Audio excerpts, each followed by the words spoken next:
Good. Thinking about SGA out there wearing shades indoors.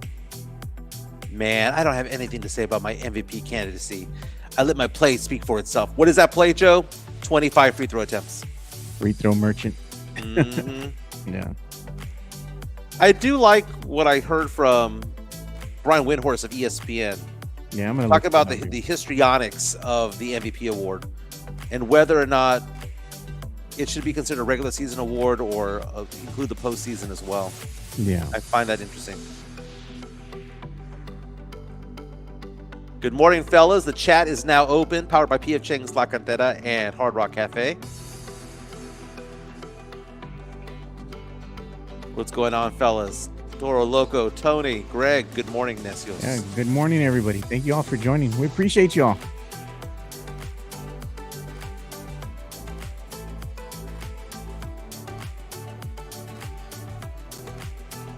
Got some things to talk about. Wemby making history here, man. Yeah, he is, man. I mean, even the biggest skeptics, Joe, you were one of them. Yeah. Well, he heard me. He heard me talking bad about him, so he played better. And you know what I have to say about that? Good. Joe, I give him motivation. The photo that I posted for your birthday the other day was us watching number 10's only good game. Speaking of which, Trey Jones, did he deserve a tribute video? I guess. I guess. Why? Oh, people want to talk about the whole Jaden Ivey thing. Yeah, we'll get into Jaden Ivey. That's fine. And blessings from Mexico. Thank you for joining us, man. Appreciate you. Area 210, where the dreams don't fade. From the river walk nights to the Alamo shade. We rise together through the highs and the lows.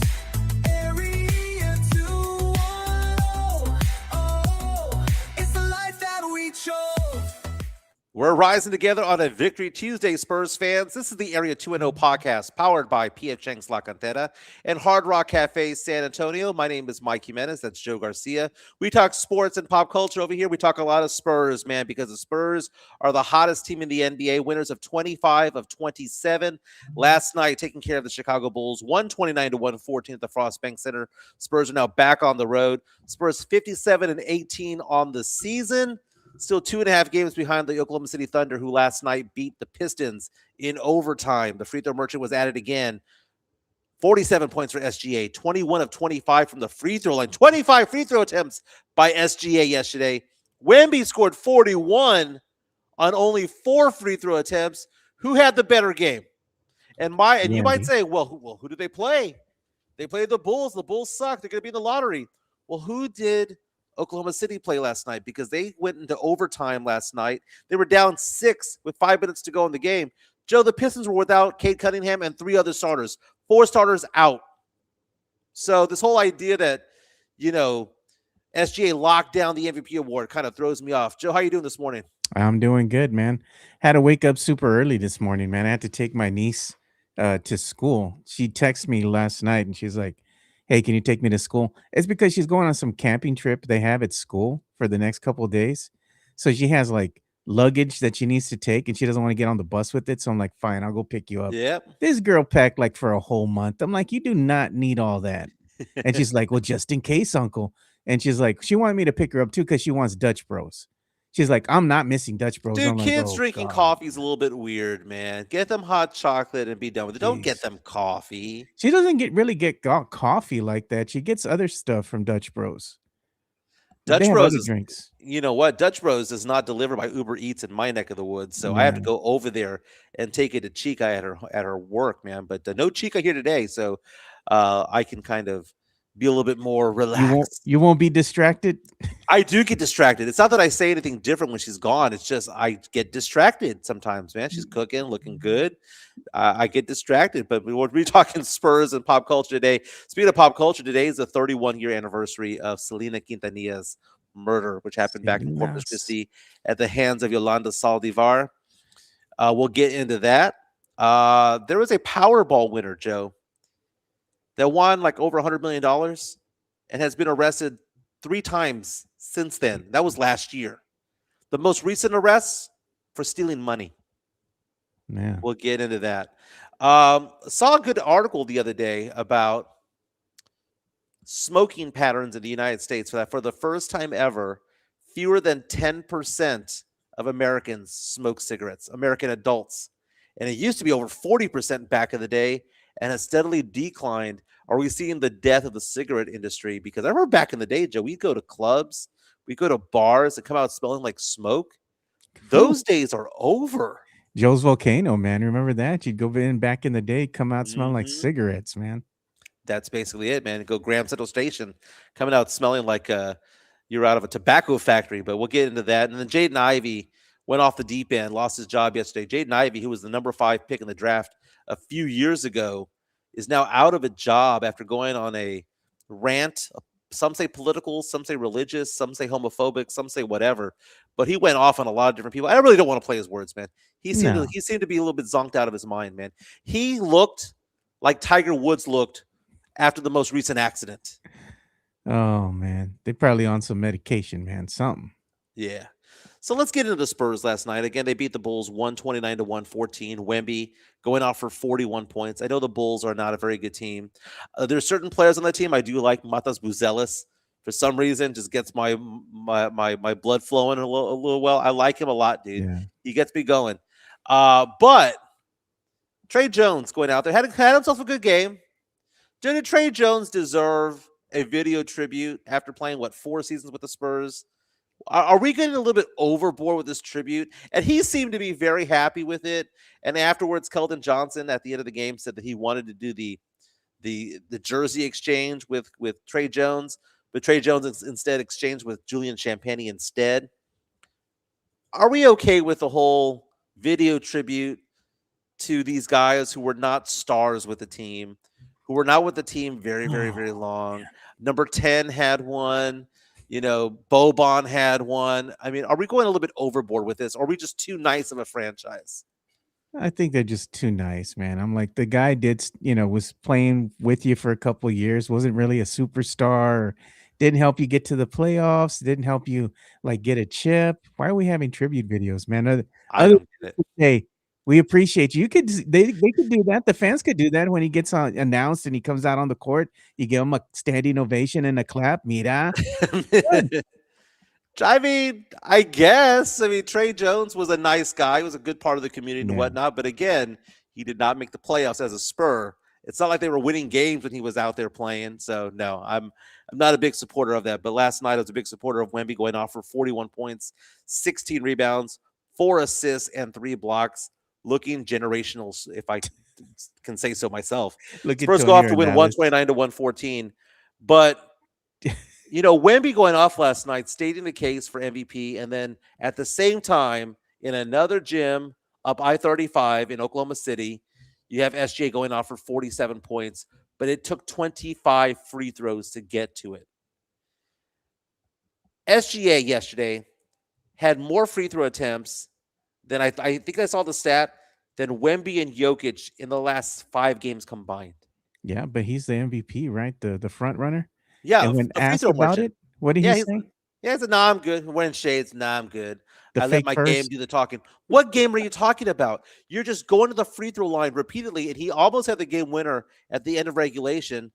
But his 3-pointer shot to win the game was called off because of a push off. They called it for an offensive foul. Detroit had a chance to win the game, missed a 3-point bucket to win the game at the buzzer. Goes into overtime. SGA scores 8 points in overtime to lead Oklahoma City to the win. But it's what does Wemby call it? Unethical basketball. We play ethical basketball, which means No. that they play unethical basketball.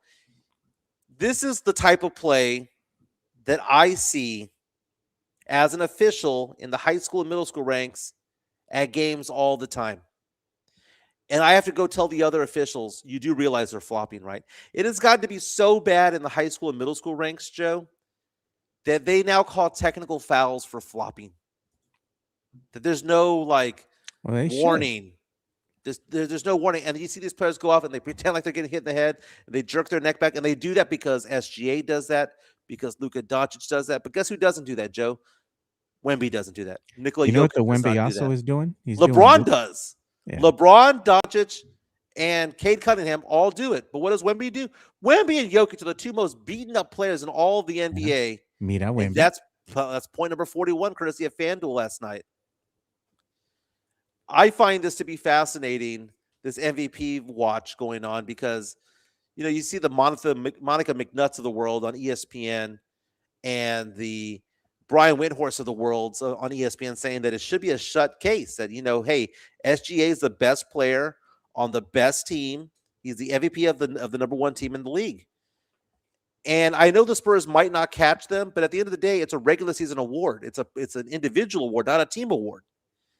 And I look at this and I think to myself, what game would you rather watch? Would you rather watch Wemby go off for 41 points and 16 rebounds, 4 assists and 3 blocks, by the way, getting a double-double in 8 minutes, the fastest player ever to get to a double-double? Or would you rather watch SGA go off for 47 points using an overtime game, playing basically 40-plus minutes, and having to go to the free throw line 25 times, more than the opposing team combined? He had more free throw attempts than the Detroit Pistons had the entire game. And if you go the past 2 games, SG has more free throw attempts than the Pistons and the Knicks, who they've played the last 2 games combined. That's not basketball, Joe. Look at what Wemby did yesterday. He went 17 off on the Bulls. 27. Yeah. Quickest to a double-double within 8 minutes or so, a little over 8 minutes. Looking good. I mean, this is what he should be doing against a bad team, right? Wemby's a really good player, arguably the best player in the NBA. He's making a strong case for himself to become MVP because Shai, what does he do at the other end? I mean, he had his points, but as you said, he did something that's not very impressive amongst his peers, which is becoming the free throw merchant, going to the line 25 times, which is ridiculous. And then you look at somebody like Wemby who's out there and he's like, Wemby's actually the one that should say, I'm going to let my game do the talking. Shai hadn't done nothing, or Shay, whatever you want to call him. Yeah. He's just dumb, dude. So Wemby's points per game have increased to 24.5, Joe. Yeah. But the thing is that people are making notice of the fact that Wemby doesn't play a lot of minutes, because earlier in the year when he got hurt, he came back and he was load managed, right? He was playing 22 to 24 minutes per game. And it didn't matter if the Spurs were in the game or out of the game, they would take his ass out because he played just to the 24-minute marker. In totality for the season, last year he averaged 33 minutes played per game. Right now he's at 29.5, and that number keeps getting higher and higher and higher. And you see a lot of these pundits coming out and saying, well, the argument against Wemby is 2 things. One is that they have Spurs are 2 games behind Oklahoma City, even though the Spurs beat Oklahoma City 4-1 this year in the regular season. They're like, well, overall record, we're 2 games less, right? But then again, they're coming out after Wemby saying, well, if you look at the stats, he doesn't average 30 points per game. Well, he doesn't average 30 points per game because he's not asked to, and also he doesn't play the minutes to. And is that going to be a hindrance to him? Because Wemby averages 29.5 points per minutes per game. 29.5. Last year was 33. 29.5. I looked back in time, Joe. There's never been an MVP that averaged less than 30. Yeah. You know what I was thinking about too the other day? I started really thinking about it. And everybody looks at what you do during the regular season, right? As far as how many points you scored, like Bam Adebayo broke an NBA historic record with 83 points. Everybody's like, oh, look at Bam. I'm like, okay. But you know what Wemby could do if he really wanted to? In the postseason, he could be that guy that scores the most points in a postseason game ever, if he wanted to. Mm-hmm. And he could make history that way and at the biggest time and on the biggest stage. Well, one of the things that I got concerned about yesterday was the fact that I kind of felt, the Spurs got up big by halftime, right? Mm-hmm. And they coasted their way to a 15-point victory. But the first quarter, I was a little bit concerned that it was too much Wemby being played. Almost like the whole Bam Adebayo thing where he had 83 points. I looked at the Spurs offense yesterday and I didn't like it. The first 6 to 8 minutes of the game, I did not like what I saw. And I know the Bulls were kind of close to first, so even had the lead early in the game. The first quarter was kind of close. Right. And why was it close? It was because Wemby was ball hogging. And the offense was going towards Wemby way too often. Yeah. And I kind of get the feeling that for a while there, at some stretches of the game, the Spurs are trying to get him stats, to pad his stats. He's not padding his stats at the free throw line, he's padding his stats on the court.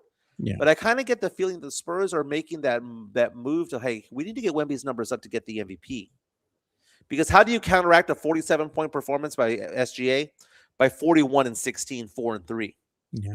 I know we said that Wemby was the fastest to a double-double, but you can see by the NBA standards here, he got the double-double in 825 minutes of play of game action. He was the third fastest. The only two fastest was Valanciunas Jonas and Valanciunas Boban. and Boban. Yeah. Yeah, so I mean, it's a great game. It's the fastest ever in Spurs history, and he also rises through the ranks for the most 40-point games in Spurs history. George Gervin by far has that record, Yeah. and then you have other players like David Robinson and Mike Mitchell, who are also above that as well. I do have on my Similar to the I'm ending the audio. yeah. So this is courtesy of FanDuel. This is Wemby making his way in there for that 41st point. And he's playing phenomenally, man. And it was big for them to get to 41. Believe it or not, I truly believe the Spurs are forcing the ball into him to get those high numbers, Joe. The offense does not look the same. Yeah. The offense does not look the same at all the last couple of games. And maybe that's just me being paranoid as a Spurs fan, but I think they're forcing the issue when it comes to him offensively. When normally it's what? Let's get De'Aaron Fox involved. Let's get Keldon involved. Let's get Harper and Castle involved. I just think there's a little bit there. And by the way, Luke Cornett, who my wife calls Bedhead, what's up with him? Is he hurt? Luke Cornett has not been playing well lately. He's the one player right now. Harrison Barnes, by the way, had just 3 points last night. That whole thing about how we have 8 players that average more than 10 points. Well, because he went down to 3 points yesterday, he's now at 10.0 for the year. So he might fall off and go into single digits when it's all said and done. But the Spurs played overall well. I mean, they were playing a bad team yesterday. Matas Buzelis had a 3-pointer early in the game. This was the dunk for 3 quarters. This was the block of the game. I didn't realize you could hold on to the rim while blocking, by the way. I didn't know that was a thing. Only if you're Wemby. Only if you're Wemby. Look at how he comes across the court to block that. It's like he's not as fast as maybe some of the smaller defenders, in front of him, but he makes it up with his length. Yeah. And I mean, he's just so long, Mike. Like he takes one step and he can cover so much ground. And he glides, and how he avoids the rim when they're trying to use the rim and the backboard as a safety net, from the defender, is remarkable. You can't say that enough. Our good friend Sean Elliott, who, by the way, last night, oh my God, the early part of the third quarter, if you're watching the game on FanDuel, Sean Elliott pretending like he had never had Whataburger in his entire life. Okay? I saw that, dude. Come on. It was bad, dude. I am tired of Jacob Toby and Sean Elliott eating food to start the third quarter. It's annoying. And my wife, as they're watching the game with me, going, why are they eating? Don't they have a job to do? I'm like, I know. And they're sitting there, and they have the guy coming up going, hey, do you want some extra ketchup? And what kind of ketchup do you want? He goes, I'll take the spicy, whatever. It's so tacky. Say it, Mike. It's ghetto. It's ghetto. Now, I understand if it's La Gloria's food over there, or if it's Burger Teca or whatever, but let's not get all hot and bothered over a freaking number 4 from Whataburger. Okay? I mean, Sean Elliott, you've had the patty melt before, dude. I'm sure you've had it before. Let's not pretend like you've never had it before. And Jacob Toby acting like it's the greatest food of all time. I know it's an advertisement for one of the restaurants inside the Frostbank Center, but I am done with this, Joe. It's so tacky. It's so bad. And they miss plays. They miss plays, because the cameraman is focusing on a freaking patty melt instead of, I don't know, Wemby. God. So stupid, man. Mike, you just jealous, bro. You just jealous because they didn't give you a Whataburger chain, bro. Come on. That was actually pretty nice, though, man. I like the Whataburger chain. Would you wear that out in public with Chica? I would. If it had a Spurs logo attached with it, if it had a Spurs logo, I would be fine with that. Speaking of Sean Elliott, if you go to my Twitter account, he was on the Sirius satellite radio the other day. I believe it was yesterday, talking about Wemby and Wemby's chances of becoming MVP. They used to say it was a 5-horse race, but really it's down to 2. It is Wemby or SGA. I'm sure Luka Doncic will get some votes. I'm sure Jalen Brown will get some votes. But to see what Sean Elliott had to say as to why he believes Wemby is the MVP, this is what he had to say on Sirius Satellite Radio. You can't look at his numbers offensively and say, well, it's 24 a game compared to 28 or 30 a game. That's not what his game is about offensively. When you watch him play, when you watch him make cuts and set screens, and the gravitational pull that he has on the court, it makes the game easier for everybody around him.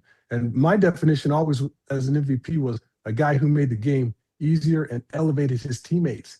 He does that on both sides of the floor. No other player in this league does that.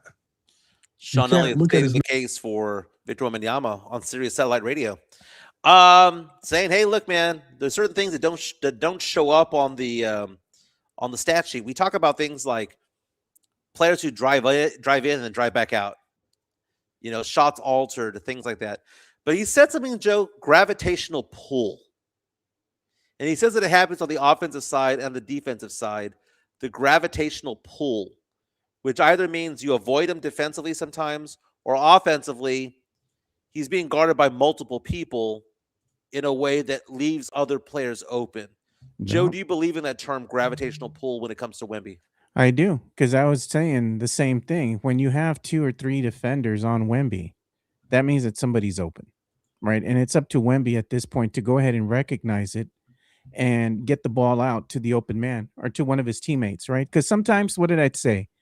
The best play isn't always the flashiest play. It's a simple pass to the open man Mhm. or to a teammate that can get the open pass to the open man to make the right shot, right? And that's what we're starting to see a little bit more of with the San Antonio Spurs when you have these situations with Wemby sucking in 2 or 3 defenders, somebody's open, and what do we've seen the resurgence of what? The beautiful game.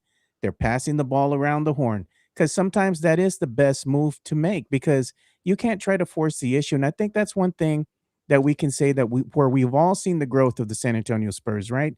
In the beginning of the season, what were they doing?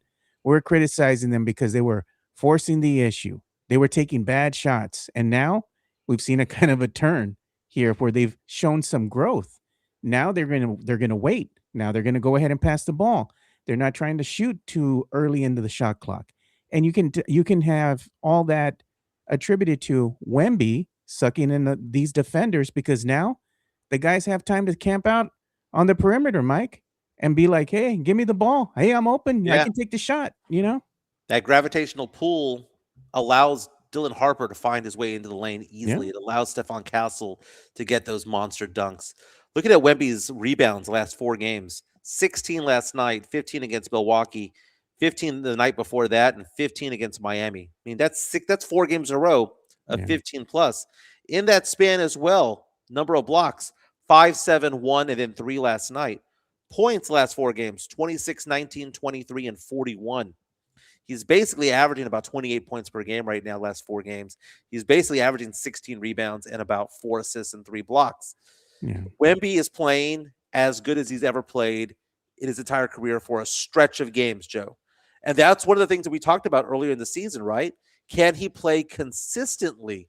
And now we're showing that he actually can play consistently and be that generational guy, be that all-star, be that MVP candidate on a night-to-night basis.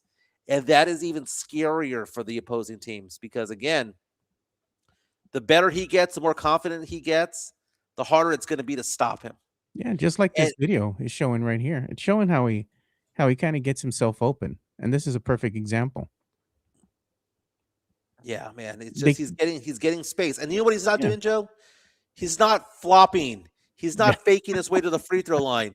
He got 41 points, 37 on the field, 37 on the court, right? Because he got 4 free throws, 37 on the court. SGA, 47 points last night, only 26 on the court because 21 came from the free throw line, from the charity stripe. And I'm hoping the officiating gets better in the playoffs when half the officials are told to go home. But Wemby, look at the jab step there, driving it on in. Taller than everybody. It's almost like he's realized, Joe, that, you know what, maybe his height is an advantage. He's no longer taking 10, 12 three-pointers per game. Look He'll have at the occasional game where he's has the green light. look at that play. he now knows how to. It's like basketball IQ is what we're looking at there, Joe. What are you Yeah, looking at? look at in the past, what would he do? Instead of giving some space, right? He would go ahead and try to bulldoze his way through. Right. Similar to the last. Now he's learned, look, look what I can do now. I can take one step, jump, and then who's going to stop you? Once you're in the air, it's over. It's going to be a dunk or somebody's going to be on a poster. You know, they're not going to get in front of him when he one step, he's gone. Do you know why he's able to get there now, Joe? Is because his jump shots become more and more respectable. Yeah. Shooting over 35% from three this year. He has the ability to just, hey, if you're gonna give me the 15-foot jumper, I'll shoot it all day, every day, because I'll knock him in. And it's once he gets that first step on you, he's gone. Castle's the same way, Harper's the same way. They get the first step on you, they're gone. And he's now utilizing his size in a way that he hadn't used it in the past. It was almost like early in the season, he was getting into foul trouble. Why? Because he would turn his body in a certain way, and he'd elbow the face of an opposing player, whether it was faked or not. But now he seems to be more and more proficient with what he's doing. He only had 2 fouls last night. He has more blocks this year than he does have fouls. And last night was another case of that. He had 3 blocks and 2 fouls. So he has the ability now to know what to do, how to position himself. He's no longer afraid of the smaller defender. He now knows what he's going to do when they're at his hip. If they body him up, he now knows what to do with that. Iron sharpened iron this year, and all these things that they were doing to him, Joe, have made him the player that he is now today. We have a super chat coming on in from the Drew Show, the official bank Here comes the money. of Area 210 podcast. Drew says, I'm here for the one-way rom-com going in Jacoby's head and over head's crush on Sean Elliott. Will he or won't he? Just kidding. Clearly, Spurs sports entertainment leaning into Zoomer Jacoby aesthetics. He has ruined for a Spurs legend cringe. Okay, so here's the thing. Sorry about that, but it was I need to have some periods around there, you know. Jacob Toby seems to have a crush on a man crush. We all have these, right? A man crush on a certain athlete, right? I fanboyed over Warren Moon when I saw him, right? I have been a professional journalist for so many years. And the second I saw Warren Moon, if I was doing a show with Warren Moon, I'd be like this, Joe. Jeez. I would be like, oh my God, there's Warren Moon. Not in a sexual way, but just in a bromance kind of way. And you can tell that Jacob Toby has that with Sean Elliott. That Sean Elliott might have been his favorite player growing up. He may have enjoyed the Taco Cabana commercials way too much growing up. Gosh. But it is obvious that there's a man crush there. Obvious. Thank you, Drew Show, for pointing it out. But again, it's a rom-com, right? Will he or won't he? Yeah. You know, it is Ross and Rachel. It Here's is the thing. Sean and Jacob. Here's the thing that Spurs fans got to remember. This is the last you're going to probably see is Sean and Jacob Toby. What's going to happen with this FanDuel network next year? And I've already gone on record and told you guys, it's going bye-bye. This is the end of it. The league is just letting them kind of finish out the season. But after this, they done. There are going to be no more FanDuel. No more FanDuel means no more what? Sean Elliott, Jacob Toby. Because now you're going to have new play-by-play guys. It's more than likely going to be picked up by a different network. So they're going to have their slate of guys that are going to be calling the games now. So this is the last that you might be seeing of both Jacob Toby and Sean Elliott. And I don't think fans have really fully grasped that yet.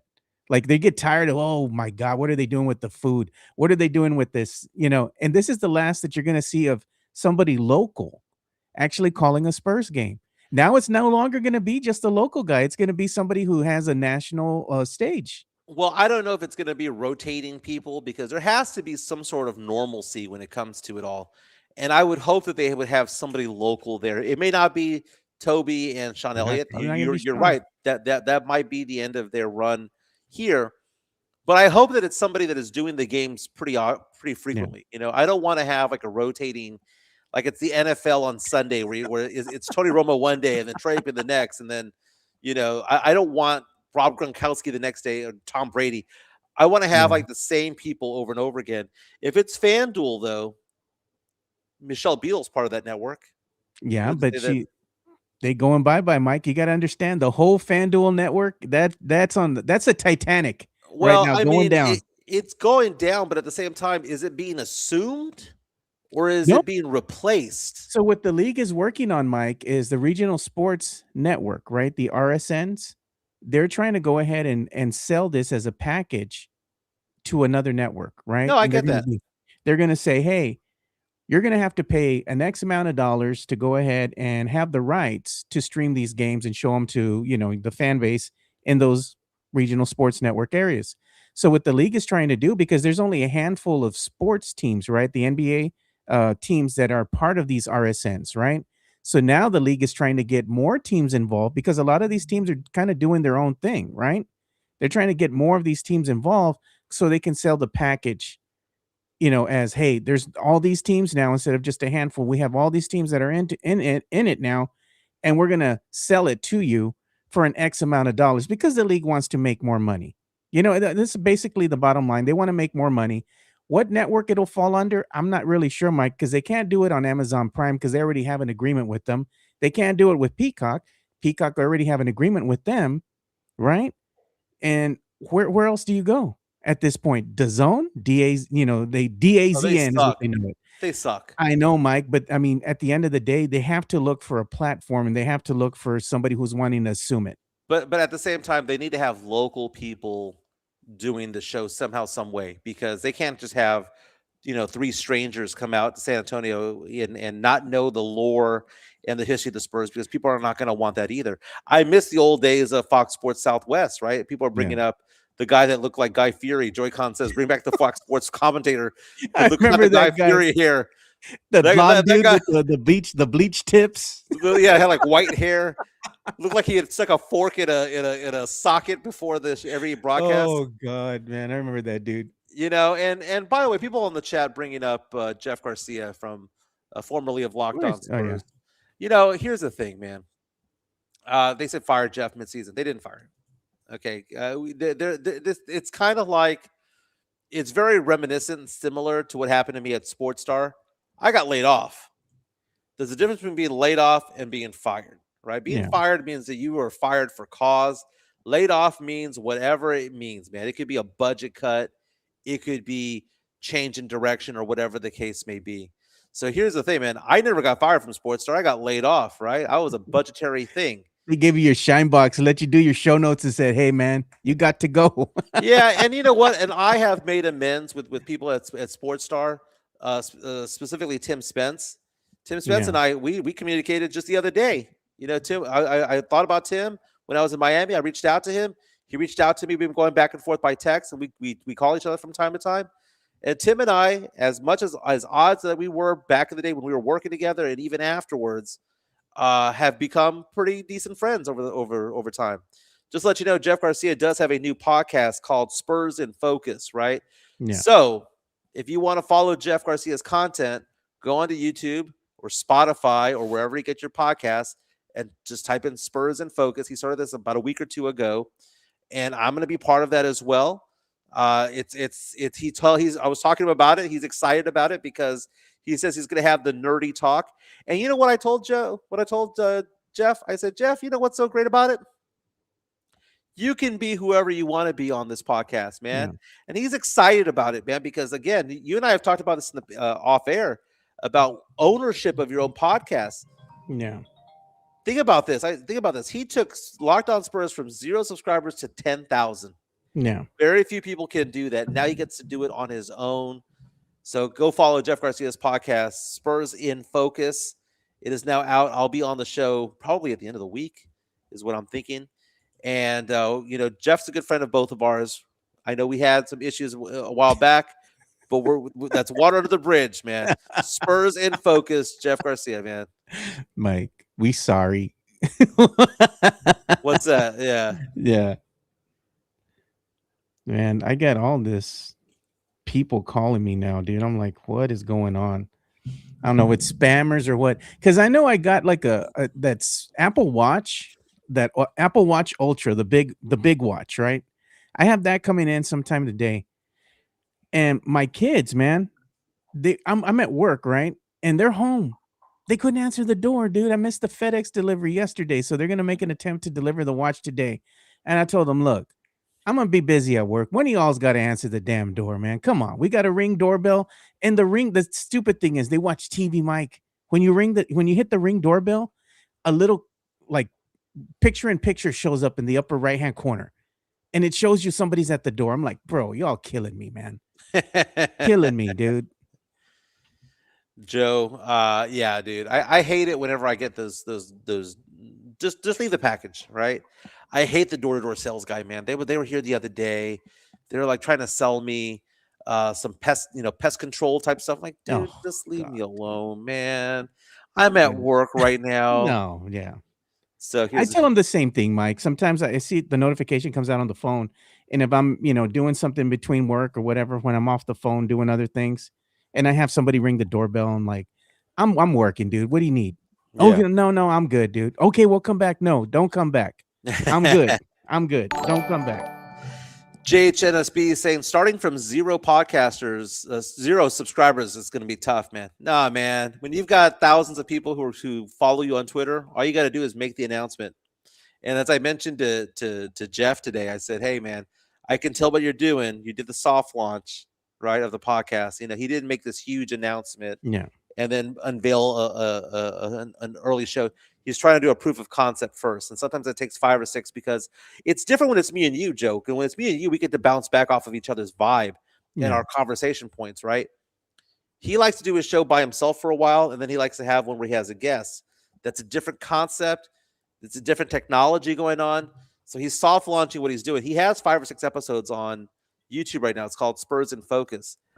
But he's doing the proof of concept first before doing the grand reopening of it all. yeah. So I'm excited about it all. Super chat Hey, coming on in. yep. Here comes the The money. Drew Show. Says, nah, it ain't no man crush. Just saying. Talking about Jacob Toby and Sean Elliott. Oh, Drew, he killing me, man. Drew's funny, dude. Here comes the money. Eddie the Great says, Mira, your extended warranty is expired, Joe. We all get those calls. Do you ever Hey, get those fake checks in the mail? oh God, I Which are- throw them in the trash, dude. Oh my God. Dude, I swear Chica looks at them like they're real. I'm like, throw it away. Don't Throw catch it it. away. It ain't real. Although I did get one the other day where I thought it was a fake one, but it was an actual rebate. Oh, yeah. I hate rebates, Joe. It's like, you never get them on the spot. You get them over time, and you forget that you actually filed for this rebate. I got one the other day for $36. And I was like, oh my God, it's a real check. It has like a routing number and account number on it. I can go cash this, man. We have a super check coming in. 20 bones. Here comes the The money. official Thank you, bank Drew. and credit union. Yeah, he's saying that. This is from my neck of the woods. He goes, all I know is that West Campus high school legend, which is Devin Brown, and UTSA Hall of Famer, and Spurs NBA champ Devin Brown is doing an after show, and that's special. He goes, Casey Vieira isn't bad either. He goes, look, good luck to Jeff's future endeavors. Everybody like and sub. Thank you. Appreciate That's that, right, Drew. man. Thank you That's so right. much, man. Devin Brown, man. I haven't spoken to Devin Brown in 20 years, man. Yeah. We are the same age, which is funny. Devin Brown, West Campus High School, UTSA, ends up playing for the Spurs, San Antonio Basketball Hall of Fame, San Antonio Sports Hall of Fame. I would love to have Devin Brown on the show. We got to figure that one out. Yeah. But Devin Brown was always really nice to me back in my KSAT days when he was at UTSA. Then he first came to the Spurs. I was working at KSAT and Ken's back in the day. And he was always really nice to me. So I wish good things for Devin Brown. Yeah. You know who we need to get back in the studio, man? I haven't talked to my boy in a while, man. Taro Katani, dude. He's the number one Spurs fan from Japan. Japan. He's going to be coming back into town for the NBA playoffs, right? Spurs NBA playoffs. And I need to reach out to him and tell him, hey, man, we need to get you in the studio because Taro's he's got a lot of stories, dude. If you never talked to Taro, and Taro's been a good friend of mine for a while. We used to get in some adventures, dude. We used to get into places we got no business getting into. It's all because of Taro. We got into the mayor's office to meet Mayor Ron Nierenberg, who's a busy guy, right? And Taro, I don't know how he does it, dude, but he used to get us in to the mayor's office where the mayor would take time out of his day to just sit down with us and talk sports for like 20 minutes. We'd be in the mayor's office, dude. invited by the mayor, sit down, talk with Mayor Ron Nierenberg. He's a good guy, man. We did that a couple of times, and we get into all these other places that we got no business going into. And it was all because of Taro. We have a lot of stories to tell. It was a lot of fun. We need to get Taro on the show, man. Hey man, these super fans from all over the world coming to San Antonio to watch a game is amazing. I Yeah. met a family from Brazil who spoke nothing but Portuguese. We were Jeez. talking to each other for over an hour there at the game in Miami by Google Translator, by Apple Translator, and it was very nice. I mean, the Spurs are the team of Texas, right, from Round Rock South, right? That includes Austin, San Antonio, all the way to the Brownsville area, Corpus, Laredo del Rio, Eagle Pass. That's Spurs in the territory. But we're Yeah. also the team of France because of Wemby. We're also the team of Mexico, right? Los Spurs and Les Spurs. It's amazing the regional and international hold that Yeah. the Spurs have. Very, very, very cool. Hey, Joe, we don't talk politics, but Yeah. I This found is that whole Jaden Ivey thing yesterday to be kind of dramatic dude. and interesting. Jaden Ivey is looking for a new job. For those of you who don't know, Jaden Ivey, I believe was in 2022, was drafted number 5 overall in the draft, and I loved his game coming out of college. But Jaden Ivey was told to grab his shine box yesterday by the Chicago Bulls. He was drafted number 5 overall in 2022 by the Detroit Pistons. Yeah. Made second team all rookie his first year, averaged 16 points his rookie campaign. Averaged 18 points almost in 2024, 2025. Now out of a job. He kind of went on a rant yesterday. And there was a rant that he did at the gym, rant that he did on a plane, where some called it homophobic, some called it religious freedom, religious liberty. He basically went after the NBA for having Pride Month celebrated at arenas and whatnot, and basically said that it was wrong biblically, this and the other, trying to make it a biblical thing, right? Getting on his soapbox. Getting on a soapbox, and then he went off and started talking crap about Steph Curry, saying that Steph Curry was not a Christian and that he's going to be judged one day and all this stuff. And Jeez, it's man. like, why is he doing this? And then he gets let go for conduct detrimental to the team. And he looks up and says, well, how am I being detrimental to the team? I don't even see the team. I'm in rehab. And this is where Say less, man. superstars get certain types of respect and others don't, right? Jaden Ivey might be a good basketball player. It might have been a top 5 pick of the NBA draft 5 years ago. But the guy has missed like 160 out of the last 200 games. He's never there. He has played only 4 games this year because of injury. That he's already been shut down for the year. Yeah. So he missed 78 out of 82 games this year. Last year only played 33 last year. The year before that played only 30. You know, we make fun of Zion Williamson for never being available. What does it say when there's 256 games or 246 games in 3 years, and you played only 67 of them? That's bad, man. So you've missed essentially 75% of the seasons the last 3 years, and you're going to run your mouth off? No. You have freedom of speech and freedom of expression, all that, but at the end of the day, if you're a bigger headache than you are an asset to the team, you have no job. Yeah. He gone. He got his shine box. And JHNSB reaching out to us saying that, you know, we have domestic abusers and all that stuff, but heaven forbid a man be publicly Christian. There are a lot of Christians who don't believe what he believes. That's the thing, is that is not a Christian stance. That is a stance of some Christians, not all. Okay, and it's not to get on the soapbox or anything, but there's no monolith when it comes to it all. And a lot of what he quotes is Old Testament, not New Testament. There's a big difference between the two. Look If you go Old Testament, then you believe eye for an eye and at all Tex that Mex crap. Craig. He says, so he is not with the team right now. How do you get fired Get on fired your day off? like the movie Jeez, Clerks, dude. like the movie Yeah. Clerks. You know, He got fired. He gone. you know, Detroit gave up on him because he was not available. So it's like he didn't get fired for being Christian. He got fired because he was being a jackass and attacking other players. If you're going off, if any Spur were to go off and say, hey, man, I don't think Steph Curry's a Christian, who the hell's like, whose job is it for him to say that? Right? I mean, It's- what kind of jerkwad will say that? He's obviously on the influence of something, man. Like There's something going on with him, dude. All you can do is be like, you wish him the best. Hopefully, he gets out of rehab. He's all right, and he goes on to do something else, But I it's just apologize for the movie Friday and Clerks having the same punchline. Gotta find out which movie came out first. How'd you get fired on your day off? Okay, you're right. It is Friday. You're right. But I remember from Clerks better because I don't know why I just do. Go ahead, Joe. I apologize. no. I was just saying, you just wish the dude the best. Good luck, man. Bye. Is he ever gonna have an NBA career? Because the last time he was playing, Joe, he was averaging 17.6 points per game. That was the last season where he had significant time. But Yeah. it's been 3 years removed from all that. He broke his leg. He has knee issues. He's still only like in his mid to late 20s. It's not like he's old, But but at the end of the day, though, Mike, like even us, right? We're on this public platform or whatever.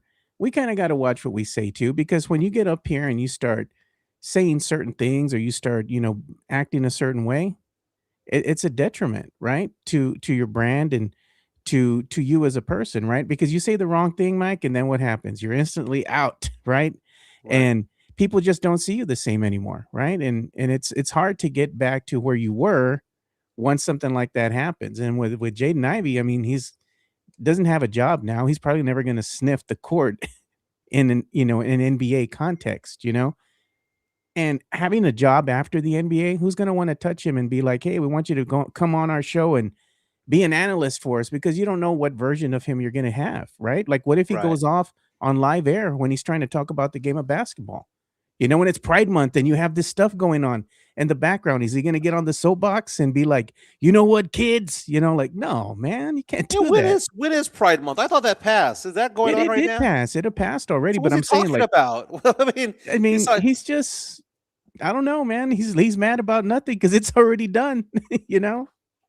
and it's funny because, like, again, freedom of speech doesn't mean that you can't have freedom of consequence. Yeah. I mean that's just simply it. He's not going to get arrested for what he said, No. but can he be No. let go? Yeah. Yeah.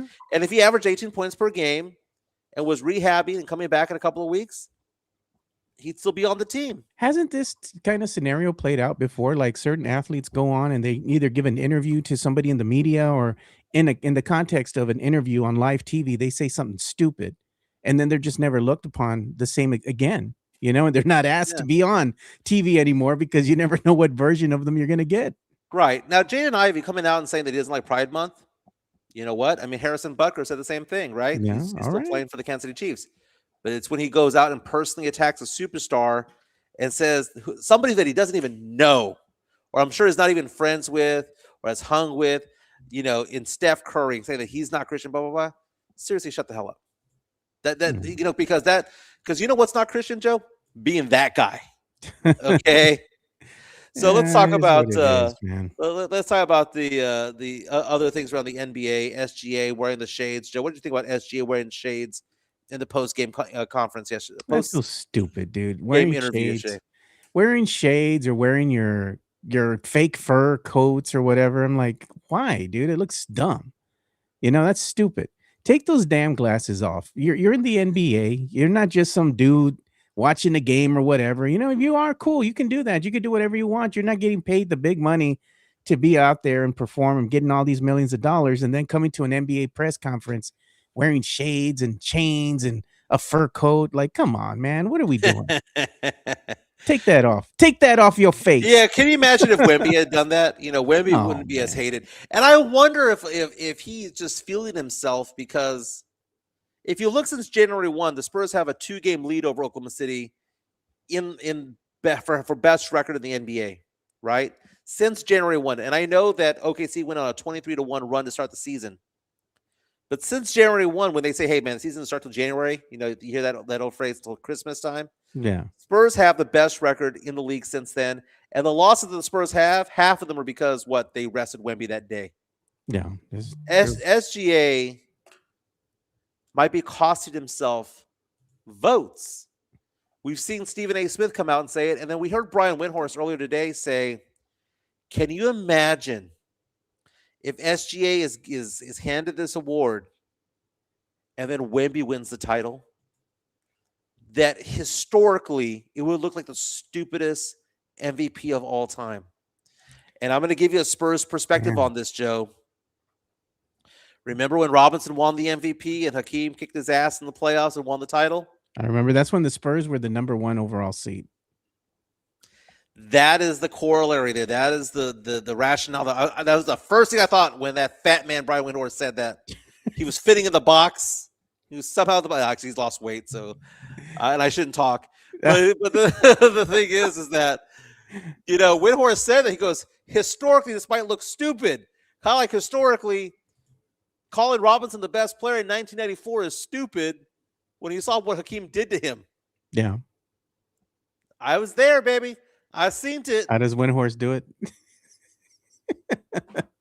The thing is like, look at how easily we fit in our boxes, right? Like ESPN couldn't do that for Wendy. Like, come on, man. Yeah. Just zoom out on the brother a little bit, just a little bit. Meantime, LeBron James had a triple-double yesterday. No Luka Doncic. Doncic was suspended a game for having 16 technical fouls. Lakers still ended up winning last night. Everyone's all hot and bothered on ESPN because LeBron had a triple-double. I will say this, Joe. That'll probably be his last regular season triple-double of his entire career. LeBron, this better be LeBron's final year, man. I'm tired of that dude. But LeBron going off and getting a trip dub yesterday. He's back. He's back, baby. Oh, my God. The Hawks beat the Celtics yesterday, 112-102. Man, that pick that we have from the Hawks, it's looking more and more like Atlanta might actually make a run in the Eastern Conference. They might be better than Detroit, who was without Kate Cunningham.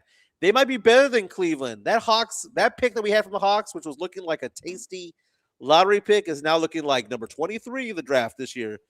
Your San Antonio Spurs. T-Wolves beat the Mavericks yesterday. I found that to be funny because the score was so lopsided. It was like by 50 points yesterday. T-Wolves looking good. T-Wolves, the only team in the NBA to have beaten the Spurs and the Thunder twice this year. That's a great stat.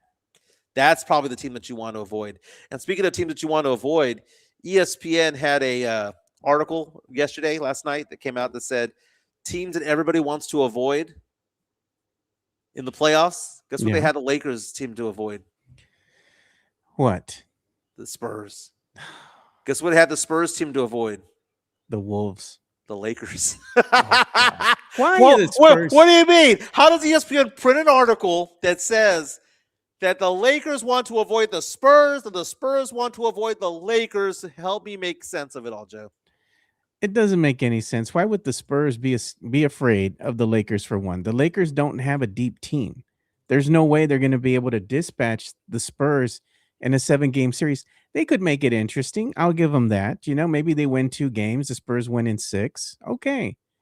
But the Lakers just don't have the same amount of firepower that the Spurs have. The Spurs eventually are going to break on through and they're going to run them out of the gym, Mike. I would hope so, man, because I'm looking at this team yesterday.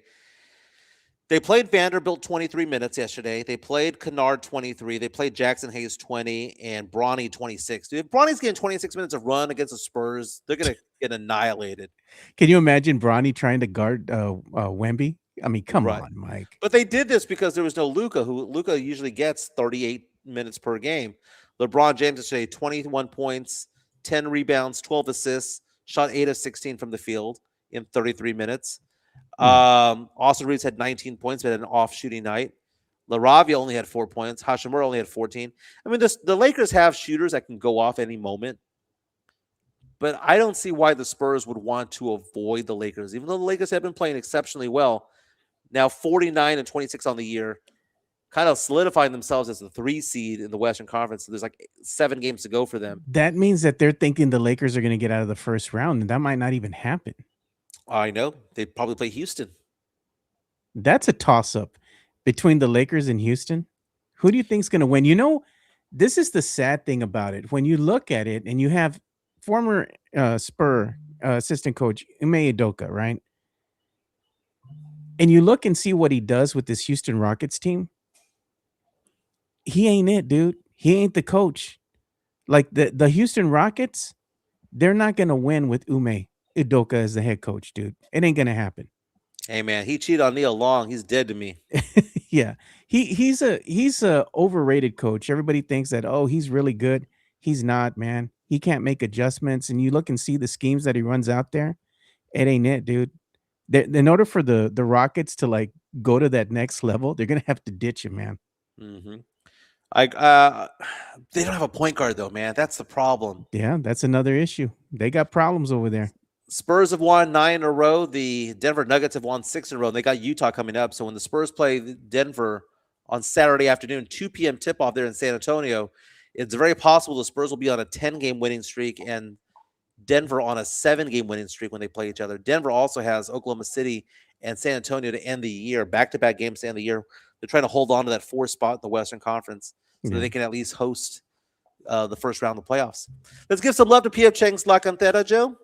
They're our ride or die, baby. We ride with P.F. Chang's La Cantera for that Asian cuisine. They have those craft cocktail collection going for $8.99 at the moment. Let's give some love to Sean Quintero, who helps run P.F. Chang's La Cantera. P.F. Chang's La Cantera, San Antonio's premier destination for dinner, date night, or happy hour. Enjoy one of their signature dishes, such as the Singapore street noodles, sesame chicken, or Chang's spicy chicken, or their infamous Chang's chicken lettuce wraps, which are delicious, by the way. You can enjoy all this while you're dining in an Asian-inspired atmosphere, and make sure to enjoy the new outdoor patio and try some of P.F. Chang's signature cocktails and drinks during happy hour, Monday through Friday from 3 to 6 p.m. P.F. Chang's La Cantera is a proud sponsor of the Area 210 podcast.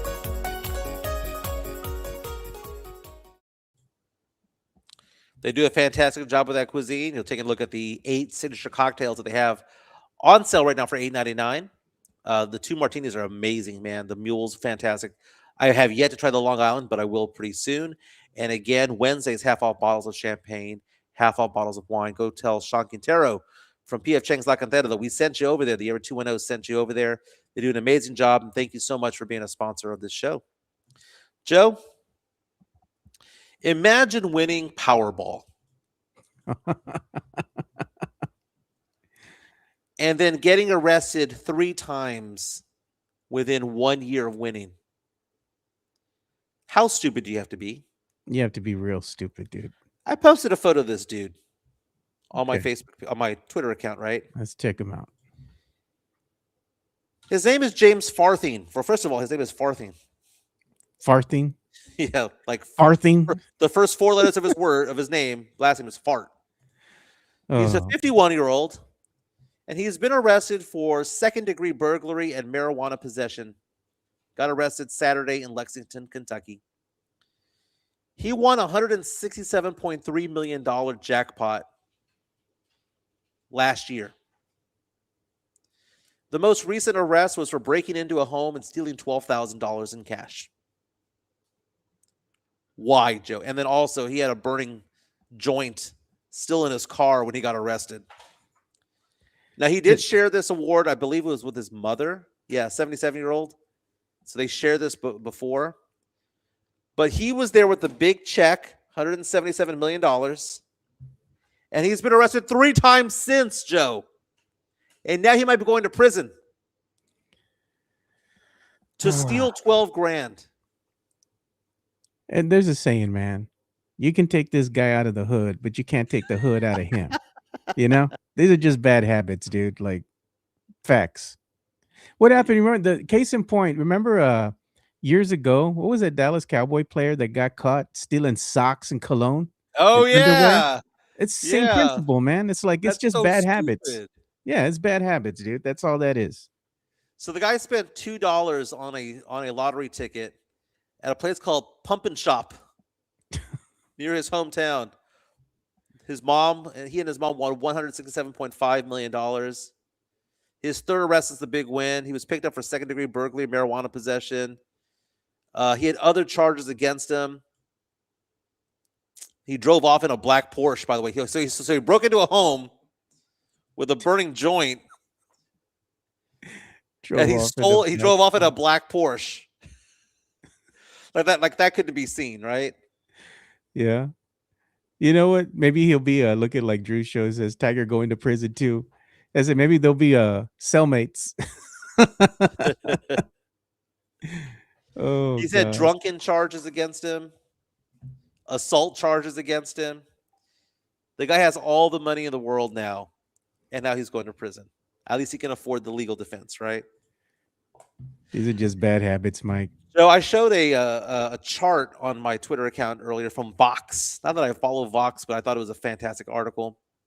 It said that in the United States, the people who smoke cigarettes has declined to the lowest it's ever been in the nation's history. No. In fact, back in 1965, nearly 45% of American adults smoked cigarettes. And beginning in 2024, it's a new study based on 2024's numbers. Show that for the first time in U.S. history, the smoking percentage of Americans has dropped below 10% for the first time ever. Now just at 9.9%.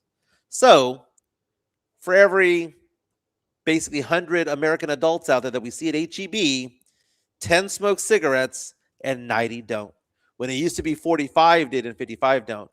I talk about this with my family all the time. My mom and dad tell me that they used to smoke cigarettes back in the day. My dad hasn't smoked a cigarette in 40 years. My mom said that she hasn't smoked a cigarette in 50 years. But times are a changing, Joe. What do you think about the fewer and fewer people smoking these days in America? I mean, it's something that is showing you where the trend is going. A lot of the kids nowadays, they don't do like cigarettes. They do vape, or they smoke marijuana now. So I would like to say that this graphic is kind of skewed, right? So now they're not smoking cigarettes, but I bet you the marijuana smoking's gone way up now that it's become legal in certain states, right? Same Mm-hmm. with vaping. That's kind of been the trend that's going up now. While they're not looking towards cigarettes anymore, they're finding other ways to go ahead and still enjoy the bad habit. You know what I mean? Yeah, I mean, I understand that they're going to other things, right? But I think people are drinking less now as well. I mean, those who are Gen X and Zennial, if you're born from 65 through 82 or so, we still drink, man. We drink more than those who are young guys now. I know my daughter's generation right now, she's in her early 20s. They'll get drunk once in a while, but Yeah. usually it's one or two drinks and that's it for the weekend, right? Whereas we pound them back. Chica and I at the beach this past weekend pound back a few drinks, right? That's just our generational thing, man. They asked me if I wanted a cigarette, right? Because we were there with a couple that smoked cigarettes. Well, actually, one vaped, one smoked cigarettes. And I was gonna say yes. I did one of those things where I went like that to go grab it. I was like, nah, it's okay. Because I used to smoke cigarettes every once in a while, Yeah. right? When I was at the club, at the bar, maybe Socially. once a month. Yeah. I would have a cigar every 3 or 4 months or so, but once a month or maybe twice a month, I'd pick up a cigarette or two. And it was never me going into the Texaco or the Valero or the Diamond Shamrock and asking for a pack of Marlboro Reds or Marlboro Lights or whatever. I would bum a cigarette off of somebody at the bar, Yeah. right? But when they stopped allowing you to smoke, 'cause remember they used to have these things where it's like, well, you could have a smoking section, but it had to be like, you'd have to have walls up around it. Yeah. And it ended up becoming like a chimney inside of there. When they started doing that, I stopped smoking. But it's kind of funny how the habits change. You mentioned vaping, dude. I spoke to an underwriter at a large, large, large life insurance company, and this is the head underwriter, the ones who crunches the data for what causes people to die.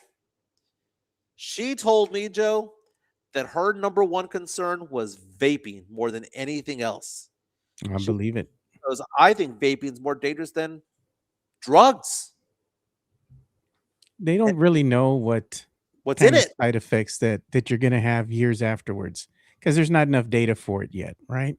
So you have the popcorn lung, stuff like that, that's already Yeah. been known, but you don't know what other kind of health uh, issues you're gonna have further down the line. And I'm sure there'll be some data like years after we're probably gone that'll say, yeah, that stuff was bad. You shouldn't have done it. But Mhm. eh, there's other, like I said, man, it's the advent of newer ways to have these companies peddle their wares. Years ago it was like the Marlboro Man. Remember those old commercials? Mhm. And now it's what those little pouches, the little nicotine pouches they have now. the zins or whatever they The have. Zins, yeah. Yeah, it's basically chaw, it's like tobacco that you chew, but it's in a little pouch now. You can just put it in your mouth and you just do it like Well, that. it's if I'm not mistaken, it's nicotine with no tobacco. Yeah, I mean it's still nicotine though, which is very addictive, right? So it's basically like you're doing chaw, right? And then you have the vape and all that. So those are just things that have just come up here in the last couple years. Oh, we And did got a super chat. yeah, it's weird. Money talk. Here comes the money. There you go. That one's coming up. 199 incoming super chat from Jason Garcia. He says, Happy Taco Tuesday to you and Yeah. yours. Thank Hey, you, man, Jason. congratulations to Jason, new homeowner, man. Yeah, Congratulations to you, Jason. congrats. He was telling me about that yesterday. Um, it's not Happy Taco Tuesday because the last time I tried getting a taco, you turned me down, Joe, and I was so pissed off. We're on a health kick, Mike. Well, Health kick. Chica just texted me right now that it is Sloppy Joe night here at the Jimenez household, so she's getting excited, Nice. getting me excited. Go get the hamburger buns. She's gonna, dude. Chica is the best cook I've ever met in my entire life, dude. She does a fantastic job. But we're gonna talk about the 31-year passing of Selena Quintanilla on the other side. Let's give some Yeah. love to Hard Rock Cafe San Antonio, one of our other major sponsors. The Hard Rock Cafe, San Antonio is Riverwalk dining at its best. With great scenic views along with its amazing collection of rock memorabilia, there is something for everyone. Enjoy happy hour weekdays from 3 p.m. to 6 p.m. with $8 and $10 appetizers, $5 domestic drafts, and $6 craft import drafts at the bar only. Try some of the Hard Rock Cafe's legendary steak burgers, or my personal favorite, such as the grilled salmon or baby back ribs. Make sure to visit the third level and enjoy the DJ as you take in the city skyline. The Hard Rock Cafe is a proud sponsor of the Area 210 podcast. Hard Rock Cafe San Antonio does a fantastic job when it comes to food, when it comes to drink, and it's a great place to have a date night as well. You can overlook the Riverwalk.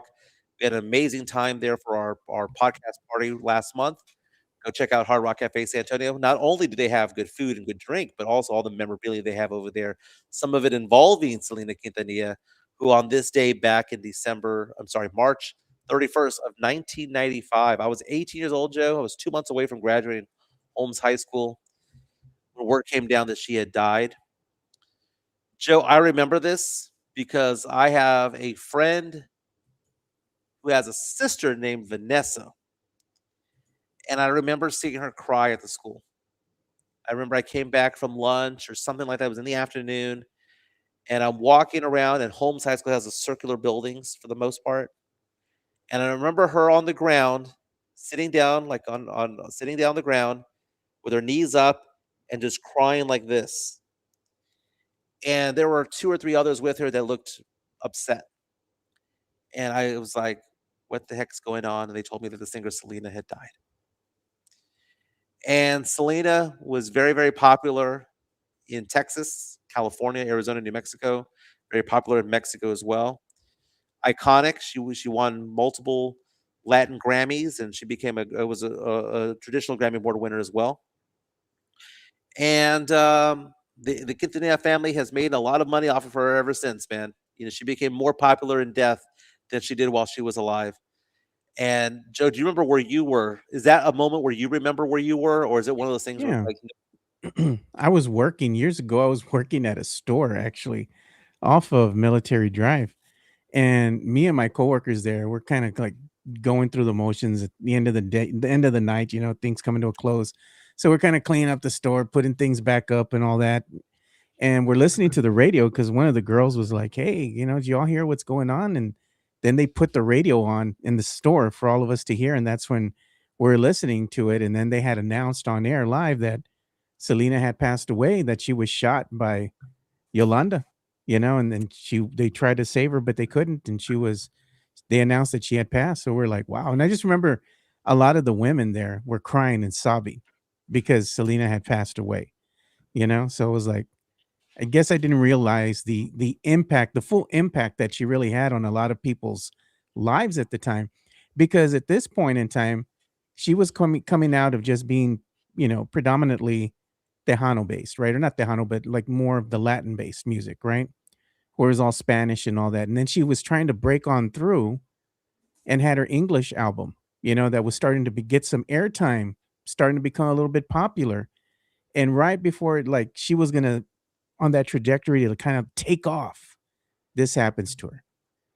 So we never know the possibility of what would have happened. This would have Right. just probably been the stepping stone for bigger things for her.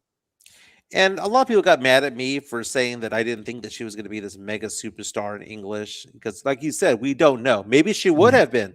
I think she would have. Maybe she wouldn't have. And I personal opinion thought she would have had one or two hits in English, and that's basically it. I didn't think she was going Yeah. to be the next Madonna or the next Beyonce or the next whatever, right? Yeah. This was before. See, before then, you had the Latin boom of the late '90s, right? Yeah. And you had Ricky Martin come out of the '97 Grammys, became really he Copa de Vida for the World Cup, the Living La Vida Loca in '99. You had Mark Anthony, Enrique Iglesias, you had Jennifer Lopez, who rode the coattails of the Selena legacy as well because of acting in the movie. Would she have ridden that wave along with it? Would she have been part of that wave? Maybe for a couple of songs, personal opinion, maybe 2 or 3 hits, I think. But I don't think she would have been like, this whole She would have been a mega superstar, Mike. She would have. She would have been bigger than Jennifer Lopez. Well, Jennifer Lopez wouldn't have been Jennifer Lopez if it wasn't for her passing. No, Selena she was was still she here. was Selena would have gotten I think she would have actually transitioned into maybe acting in some Maybe, movies and stuff. Eventually it maybe, would have and happened. and that's where you got me, Joe. That's where Mm. you got me because I think about it only from a musical standpoint. Mhm. I didn't think about it. Maybe you had me maybe you corrected me on that, where I never thought, well, maybe she would have transitioned to acting and TV or whatever the case may be. But I remember she used to perform at Lackland Air Force Base. I remember being at an event that she was at when she was performing at Lackland. I didn't know who she was. She was just that cute girl singing up there. Hi, Jennifer. You want to say hi to Jen Noriega in the chat? But in retrospect, she had a lot of fans out there that were really loyal to her because she was the girl next door from Corpus Christi and all that stuff. But I wonder, do we know the whole storyline about what happened? Because we have that Disney production of a movie in the movie Selena, which was helmed by the Quintanilla family and Yeah. AB.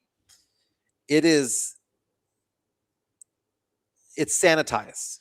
We don't know the true story. And I know there've been documentaries afterwards that were on Netflix and whatnot, but I just think that it gets lost in history. It's more legendary. Like, when we think of Davy Crockett, it's not what actually Davy Crockett was, right? Um, but then you turn your attention to Yolanda Salivar, who's served 30 years in prison, was up for parole, got denied. She's gonna be let go, Joe, at some point. Says you? No, she's gonna be let go at some point. Says the state. She has served a life sentence, and usually it's not. Do you believe that she should be in prison longer because she saw somebody who is prominent versus somebody who's not? Because then you have to have that argument: is one life greater than the other? Because if people who commit murder, Joe, are serving 10, 20 years, 25 years, they get let go. So she cannot be held in because she shot Selena? That's the only reason why? Is Yeah. there a legal standing to say, oh, well, she was a singer and she was a Grammy winner, therefore we can't let her go? Now, I do believe that something will happen to Yolanda the second she walks out there. Oh, dude, yeah. She, she's for the streets at that point, Mike. Once she gets out, I don't know, man. The life expectancy for somebody like that isn't going to be very long. She's going to have to move to Alaska or somewhere where nobody knows who she is, dude. I'm not advocating for her to be let go, but what I'm saying is that, it wasn't capital murder. Capital murder, you're there for life. It was just straight up murder that she was sentenced to. First degree murder conviction, 30-year sentence, 30 years to life sentence, right? Usually a life sentence is 30 years. So usually 30 is a life sentence. I'm not saying that I want her let release or that she should You can go pick her enjoy up, her Mike? latter years, or I'm going to go pick her up from wherever she's at. I don't know where she's at in South Texas. Is she at the Dominguez? Where's she at? I have no idea. I looked that up, Joe. She is at. You would think that she's in South Texas, right? Yeah. She's in Gatesville, Texas. Where the hell that's at? the Patrick L. O'Daniel Women's Prison in Gatesville, Texas. I don't think she's going to be. I don't think she's going to be released anytime soon. But I bet you, Joe, we're going to have this conversation in the year 2035. Yolanda is going to be 75 years old, and I bet you she's going to get released. You know what? I was gonna tell you, kind of transition into what's Oh, gonna be real happening fast, here. real fast. Chris Gonzalez saying that Selena would have been great. Would have been great in fashion. Am I the only one who thought that Selena's fashion was kind of just alright? Who's I'm to not saying say it that, was bad, but I'm like, I mean, is it so Mike? iconic that it would have Is lived it on is today? there anything that your Latino people can do that you're actually gonna praise? What do you want me to say? You hate everything Latino. Everything's always too ethnic for you. Who's to say that her fashion choices for the time period were kind of ahead of their time? Who's to Yeah. say that at some point in time it would have kind of come to a head, right? Where hey, she's doing this at the right time, it takes off, and who you never know. Like she could have been one of these let's say See, I singers like that transitions into having a clothing line, kind of like you see some of these other I l- celebrities do. I like how you phrase it, Joe. You know, You said you never know. And yeah. that's where I push back against these people who are like adamant, like it would have happened. She was gonna be a superstar. She was gonna cross over and she would have done this and done that. That's what I push off against because I think you're phrasing it the right way. You never know. You might be right. We'll never know. But there's so many people in San Antonio and South Texas who believe that she was gonna be like Madonna, Who's to and that's say she where wouldn't have? probably logic. No, it's like you at some point, Mike. I'm gonna give you an impression, Joe. Let's look up Selena on Spotify. She's a megastar, right? Even after all these years, right? Megastar, right? I'm gonna look up her most played song, Joe. What do you think of the number of millions of views? I mean, there are songs out there Como that la have flor or bitty bitty bomb bomb, something like that. there have been artists from the '90s who have had. Okay, I'll give you an example. Tex Mex Frank. She This is has you, Mike. she has 5 songs. She has 6 songs that over 200 million listens to, which is very respectable. It's very But good. What are you it's talking very about? respectable. It's very respectable. I would have thought it would have been more. I would have thought it would have been more. That's Spotify, Mike. You haven't even got into the other music platforms. But you compare Spotify to someone Oh else's my Spotify is what I'm God, saying. Mike. But 31 years ago, Joe, what did you think of the movie Selena? Thought it was all right, dude. I didn't mind watching it. Did you like J-Lo's performance? It's okay. I thought she did a good job at the time. I mean, you couldn't have found a better actress to portray Selena at that point in time, because you're gonna want somebody a big name to kind of bring But she attention wasn't a to the big name. film. J-Lo was a She nobody was at at that the point. time. She was already starting to be on the She rise. had a couple of movies there. She had Yeah, like Bullet Train or whatever that movie was with she was a star Anaconda or something already. like that. She was already a star at that time, Mike. It's like this was a big role for her. Were you okay with her being Puerto Rican? Sure.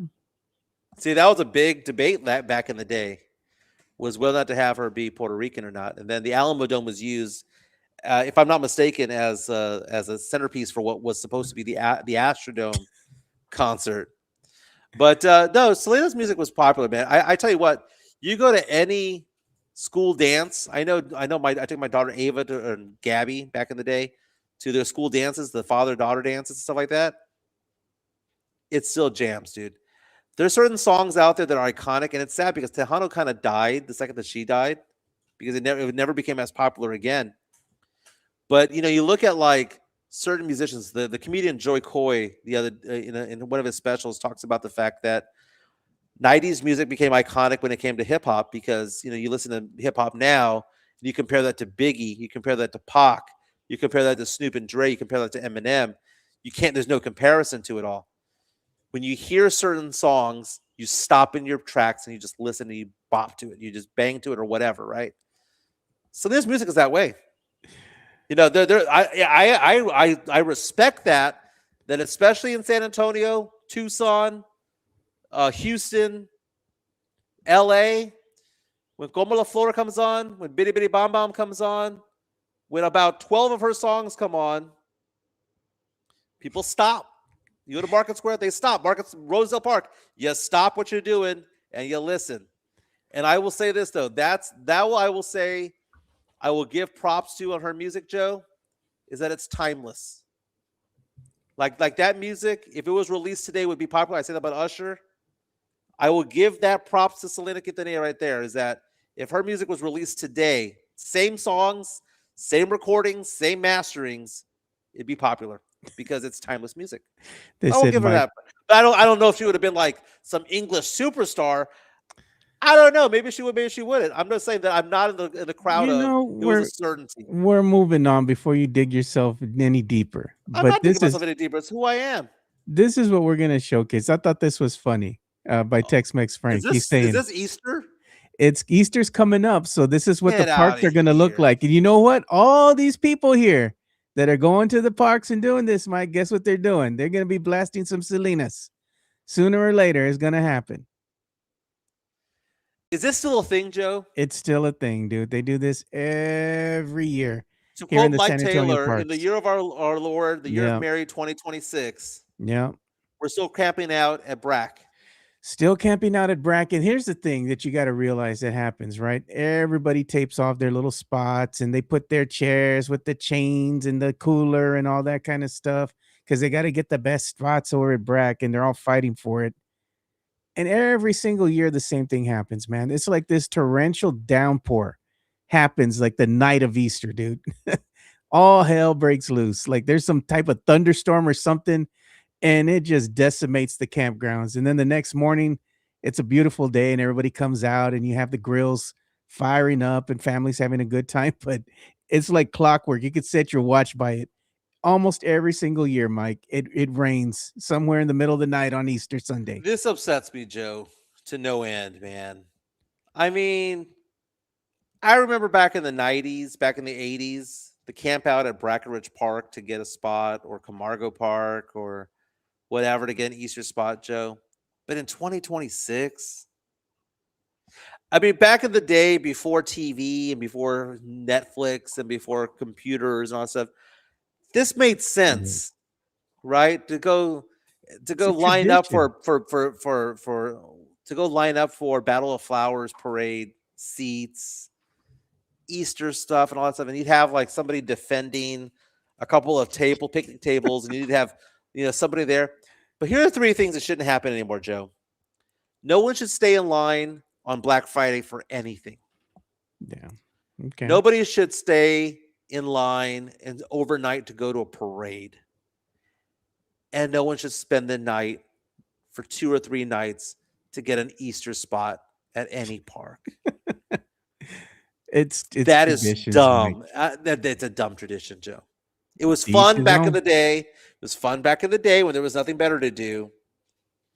But there are more parks out there than Brack. Where is this, by the way? I don't know what park this is, but it's just an example of what is to come, for Easter Sunday. I've never done this and I don't feel the need to, but what I have done with my family and what I'm going to start doing now is I'll go and I'll get a camp spot, right? Like not even here in San Antonio. I go out of San Antonio. The last time I went to like Guadalupe State Park, right? And it was just me and my kids and the wife at the time. And then we went to Guadalupe State Park for an Easter Sunday. And it was just us by ourselves. And then my family found out I had went, and then everybody wanted to join me. But I remember the kids had a blast, dude. They were just playing by the river. It was cool. I woke up like at 6:30 in the morning, walked from my campsite, go down the river, and I went and picked out my little spot because there was nobody there. It was just me and basically one or two other people. And I just sat up there, took my time, and then finally when they opened the gates, I didn't know how bad the line was. And they opened the gates like at 7:30 in the morning, something like that. The line was like super long to get in there. And like the campers that are there like me, we had already all got the best spots. People were already in the river with their canopy and everything. And then the masses come in and everybody's running and falling down with their coolers and trying to get spots. I'm like, this is ridiculous, dude. Oh, it's stupid, is what it is. Joe, I mean, think about it, man. Think about it. Like, I'll give you an example. Last night or yesterday, Chica wanted to go buy a box spring for our bed. We bought a brand new bed a Yeah. couple of months ago. and it didn't come with a box spring, but we're like, we'll just try it with the mattress only, right? And it's not the best night's sleep without the box spring, so we kind of gave in yesterday and said, let's go get a box spring. Yeah. So we went to a couple of places looking for a box spring, and we either A, you have to order it, or B, it's too. I didn't want to spend as much for this, that, the other, right? Because I was like, oh well, it's cheaper at another place, whatever. And I looked at Francesca after a while, and I was like, babe, why don't we just like Amazon this thing? And she goes, oh yeah, it's on Amazon. It will be here tomorrow. And that's what I'm thinking when it comes to this, Joe. Like it used to be, let's go because after about 30 minutes of shopping for a box spring, I looked at my wife and I thought to myself, why are we shopping for a box spring when Amazon exists? You And kind of and, want to and see what it is maybe first before you buy it. That's the well, thing you don't get to do with online shopping. but looking at this, Joe, why would I ever want to go to a park this at 2026? Again, 1996 was different. In 2026, why would I want to go outside and be at a park with a million people? Yeah, that doesn't sound appealing to me. But if you go to like a state park, it's different, right? Because you can only have so many people there. Right. And I've done that several times and I've enjoyed that quite a bit. Like I'm gonna start doing that with my nieces now that they're of age, they're kind of preteens and all that, and they can enjoy this stuff more. They like hanging out with uncle anyway, right? So if we do these things, they're gonna have a lot of fun. And I just make it fun for them too. Like I have a little like inflatable kayak and a paddle board or whatever, and I just blow it up and be like, have at it, girls. Just put on your life vest before you get in the water. Well, Joe, let me ask you this. You go camping with your nieces, right? Yeah. Is it the same type of tent like that? Yeah, I mean, I have a big no, Mike. I have a huge tent, dude. Like it's humongous, man. But it's a tent. It's a tent, but it has like LED lighting inside. It has a wall switch, and it even has a Okay. spot where you can go and put an AC if you wanted to. It's a bougie tent, but It's a bougie tent. Of I mean, course. on a scale of 1 through 10, how much of roughing it is it? It's like it's roughing it because you're in a tent, but we have cots. We're not peasants and sleep on an air mattress on the ground. That's for the poors, bro. No, I ain't doing that. Joe, I mean, golly, I'm so bougie these days, Joe, Yeah. man. I if I'm not sleeping on a bed, I ain't sleeping, dude.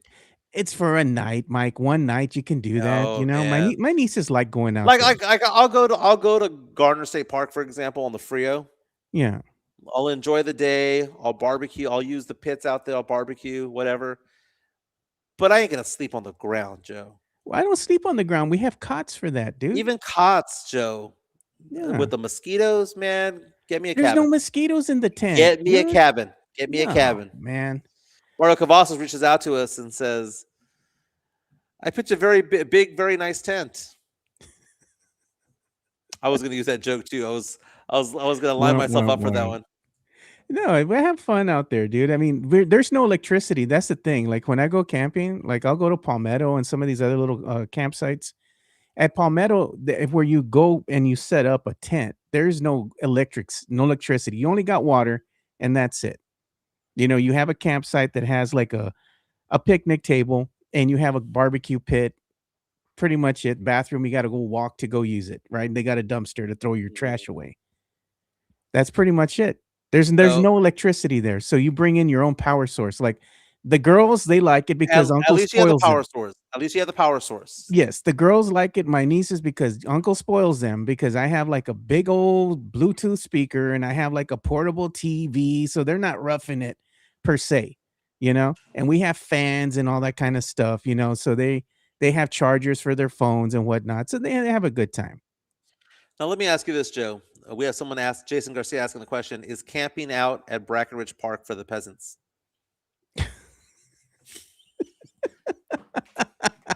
By Mike's standards, it is. By my standards, I'm like, if it's something you do as a family and it brings you close, and you get to see everybody in one spot once a year, and this is the event, so be it, man.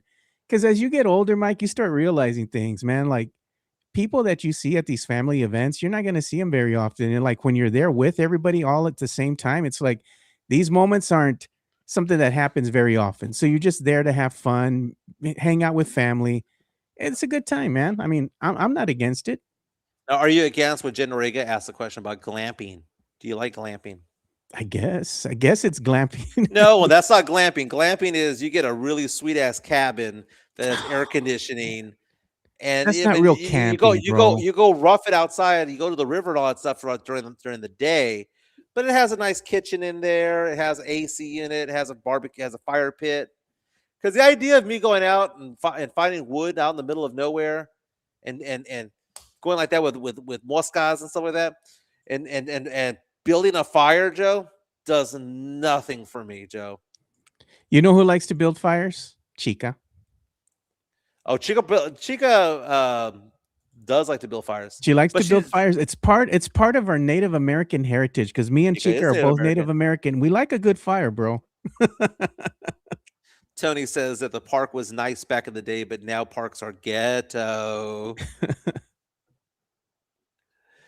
Joy-Con says at some point it's not camping. Just go hang out in the backyard if you need all that. Jeez. No, I have I don't fun. know. like going I outside. can't.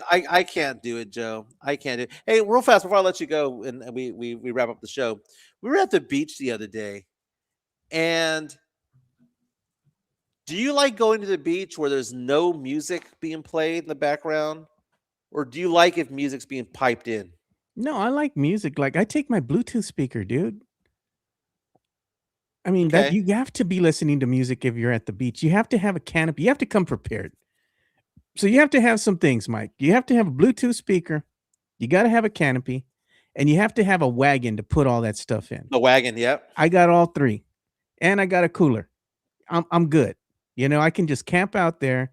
I even have this screen material that I put that's for shade, right? So you're gonna put it on the side of your canopy because the sun's always moving in different directions. So this stuff I just put up there. It blocks the sun from baking you. You have plenty of shade. You sit down in your little chair. You open your cooler. You listen to music. You have a drink. It's a good time. Eddie the Great says your Native American name is Bluetooth. That's a Sam good one, Selena dude. says, which beach was that again, Mike? Where, huh? Name that beach, Mike. I was at Sunny Isles, Florida, Sunny Isles. Oh God. in Miami Beach. Gonna go back there in about a month. Do you have a wedding to go to in California? It's gonna be it's gonna be at a vineyard in Southern California. That'll be at the end of the month of April. Then I'll be in Miami in May for a little while, hanging out with Chica's kiddo. And then we will be on our honeymoon in June. And then at that point, I think there's no more trips the rest of the year. So we got one April, May, and June. You're gonna be in your honeymoon, and then me and Alex, Jen, We're gonna be at Michelle. the finals, game 3 of the finals. I'm gonna be doing this show at 3 in the morning and in France. Hey, whoever that guy that watches our show that's from France, look me up, baby. I will be in France. We'll do the show together out there. Yeah, we'll be at the No Jimenez Beach Bash. Oh, Samson is asking the question. You were in Galveston. Oh, that's true. He does realize this. I told Sam Selena this the other day. Yeah, I was at Sunny Isles 2 weeks ago at the beach. Last week I was at somewhere in Galveston. It wasn't was Galveston. this last weekend you were over there in Galveston, the Yeah, Caca Water. what was the name of it? The place wasn't that bad. It wasn't Galveston because Galveston sucks. This was some peninsula out there. It was out in the Galveston, this time of the year, or I think it's in May, maybe. That's where they have all that nasty seaweed that washes up all on the beaches, Mhm. and they just let it rot out there, dude. And it stinks, bro. Like the whole place smells horrible. It smells like a tuna can that been left out in the sun for several days. And it's hard for them to throw away all that seaweed. They do eventually clean it up, but it's just like, how you have the snow plow and it just Mhm. comes and plows all the snow and it just piles it on one side. That's the seaweed. You can't even enjoy the beach. It smells like crap. And then you can't even get in the caca water because of all the seaweed. I didn't realize that my doggy loved the water. That's Allie. Had no idea that she could catch a frisbee, but man, Yeah. she's really good at that. No, the caca water was fine over the weekend. It wasn't too bad, but I'm looking forward to the summer. And I know, did I offend more people with my Selena popularity take versus the camping and Brackenridge take? I don't know which one was more offensive to people, but I can agree to disagree when it comes to lots of things, man. But the camping out at Brackenridge Park, Joe, I'm Yeah. still thinking of that photo that was sent in. You know what? If you don't want to be out in Brack or you can be outdoors somewhere in some little tiny park for Easter Sunday, just make more money. Go get someplace nicer. If you want to do that, you call Mike. That's a hell of a transition. Give me a call, 210-508-0369, 210-508-0369. Back in the day, Joe, I used to be a financial advisor who would go off and wear a suit all day long. And I'd go to a corporate office at 8000 IH10 West. And I'd go to the 8th floor and I'd go up there in a suit and be all proper. Now I do financial advising in t-shirts and polos and jeans, baby. That's how I do it now. I have a thriving practice, been in business since 2005. Give me a call if you have questions about investments, investment accounts, retirement accounts, life insurance, long-term care, disability. Give me a call. I had somebody that got declined for life insurance that I got that flipped around and said, hey, you know what? Maybe the underwriter was wrong. Maybe they should qualify for life insurance. Maybe that declination was wrong.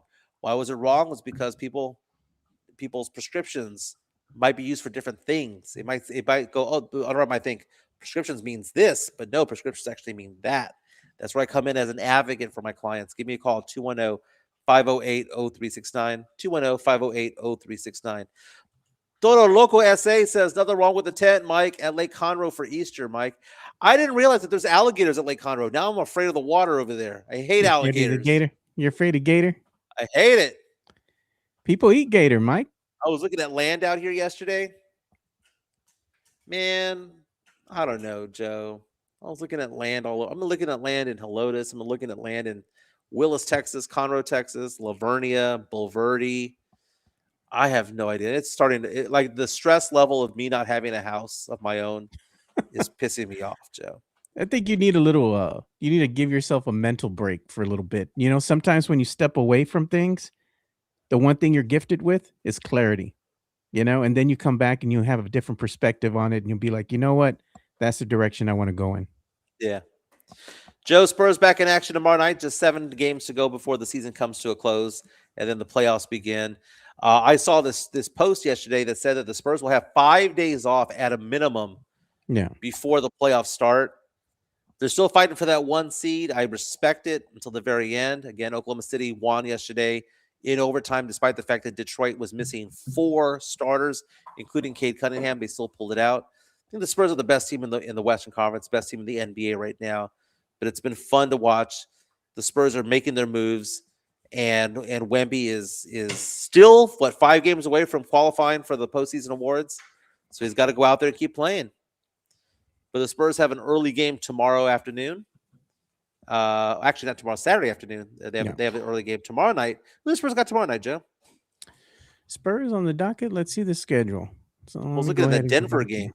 Yeah, it's a Denver game that they have. Well, That's today, Saturday.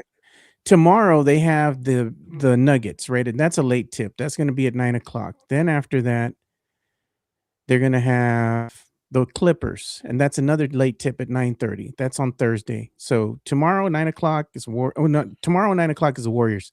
Sorry. Then on Thursday, Warriors. That's what I'm thinking that's of. the Clippers at 9:30. Then at 2:00, again another stupid game at 2:00 I hate on those Saturday games. against the Nuggets. That's a big game. But why at 2, man? Like, I'm tired of those games that they have at 2:00.